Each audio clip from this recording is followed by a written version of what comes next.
বাচ্চার টিফিন করব, তাই একটা ডিম দিয়ে করব আর কি। হ্যাঁ, একটু পেঁয়াজ কেটে নিয়েছি, কাঁচা লঙ্কা কেটে নিয়েছি, একটা ডিম ফাটিয়ে নিয়েছি, নিয়ে রাখলাম। আজকে আমি ডিম রুটি করব। একটা পেঁয়াজ, একটা লঙ্কা, একটা ডিম আর অল্প একটু লবণ দিয়ে এটাকে ফাটিয়ে রাখলাম। এবার আমি কড়াইতে বাচ্চার জন্য দুটো রুটি দিয়েই করব একটা ডিম। যেহেতু ছোটো বাচ্চা, দুটো ডিম দিয়ে করাটা ঠিক হবে না, তাই একটা ডিম দিয়ে আমি দুটো রুটি বানাবো। আমি প্রথমে রুটিটাকে ভেজে নেব যাতে তেলটা কম লাগে। রুটিটাকে ভাজছি কড়াইতে দিয়ে।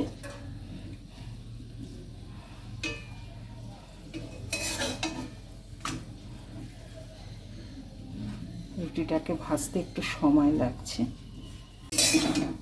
আমার দুটো রুটি ভাজা হয়ে গেল। যদি না ভেজেও করা যায়, আপনারা করতে পারেন কাঁচা রুটিতে, কিন্তু তেলটা একটু বেশি লাগে। স্বাস্থ্যের কথা চিন্তা করেই বেশি তেল দিয়ে করবো না বলেই রুটিটাকে একটুখানি ভেজে নিলাম। এবার একটু তেল দিয়ে দিলাম কড়াইতে। এতটা তেলও দেই না, কিন্তু প্রথম বলে একটু দিলাম। যাই হোক, এবার আমি ডিমটা দেব, অর্ধেকটা দেব। অর্ধেকটা দেব, অর্ধেকটা দিয়ে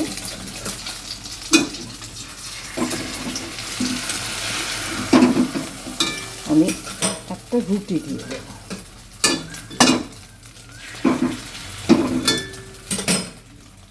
একটা রুটি দিয়ে দেবো। এবার রুটিটা দিয়ে আমি চাপ দিতে থাকবো, তাহলে মোটামুটি হয়ে যাবে। এটা সাধারণত একটা ডিমে একটা রুটি হলেই ভালো হয়, কিন্তু যেহেতু বাচ্চাকে দেবো, একটা ডিম দিয়ে দুটো রুটি করে দেবো।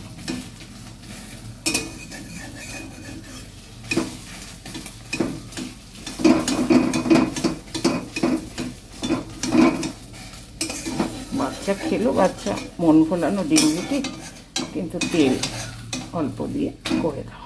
এই দেখো হয়ে গেছে। ওই পিঠেও একটু তেল দিয়ে ভাজা যায়, কিন্তু আমি দেব না, স্বাস্থ্যের কথা চিন্তা করি আমি দেব না। শুধু জাস্ট একটু ভেজে নেব।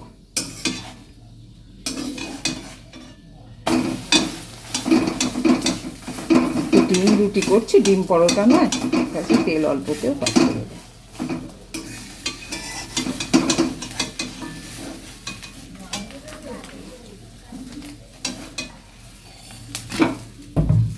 এই দেখুন হয়ে গেল আমার ডিম রুটি। আমি এবার আর একটা করবো। আবার অল্প তেল দিয়ে নিলাম। এবার পুরো ডিমটা দিয়ে দেবো। আঁচটা একদম কমানো আছে, আঁচটা কমিয়ে রাখতে হবে। এবার আরেকটা রুটি দেবো। রুটি দিয়ে চাপ দিলে পরেই আমার ডিমের অমলেটটা ছড়িয়ে যাবে। দেখুন কত কম তেলে আমি ডিম রুটি করলাম। আমি ডিম পরোটা করিনি, কিন্তু তাহলে আমি অপর পিঠটাও ভালো করে তেল দিয়ে ভাজতাম, কিন্তু আমি ভাজবো না, বাচ্চার স্বাস্থ্যের কথা চিন্তা করি।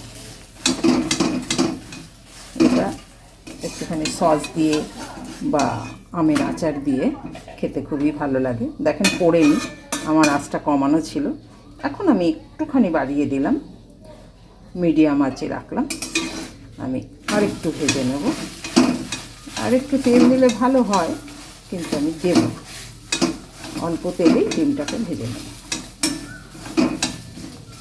এটা আমের আচার দিয়ে খেতে পারেন, টমেটো সস দিয়ে খেতে পারেন, খুব ভালো লাগে। চটজলদি বাচ্চার একটা টিফিন, সেও বেশ পছন্দ সহিত খেয়ে নেবে।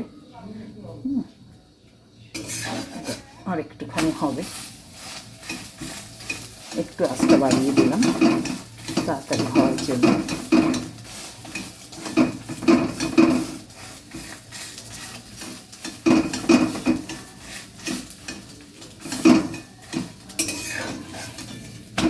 হয়ে গেল আমার আজকের ডিম রুটি।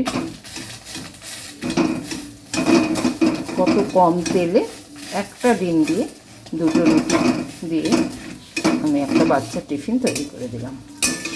আপনারাও এইভাবে করে দিতে পারেন। দুটো দিয়ে দিলাম, একটু সস দিয়ে দেবো সঙ্গে, ব্যাস হয়ে গেল। হ্যাঁ, দেখুন অল্প করে আমি একটুখানি সস দিয়ে দিলাম। কত চটজলদি, কত অল্প সময়ের মধ্যে একটা বাচ্চার মানে পছন্দসই, অন্তত দেখতে তো ভালো হয়েছে, একটা ভালো টিফিন হয়ে গেল।